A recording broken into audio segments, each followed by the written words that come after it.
To get Webull Level 3 access, begin by downloading the Webull app from the App Store or Google Play Store. Once you have installed the app, create a free account if you don't have one already.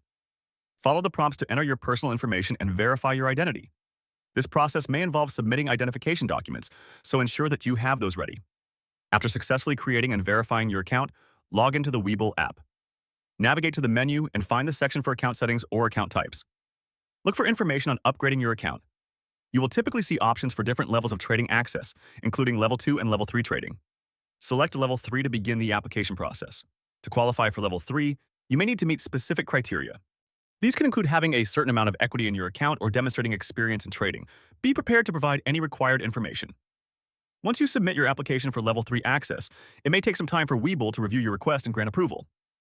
After your Level 3 access is approved, you will be able to see advanced market data, including order flow and depth of market information. This will enhance your trading experience and help you make more informed decisions. Remember to take advantage of Webull's educational resources to fully utilize your new features. Happy trading!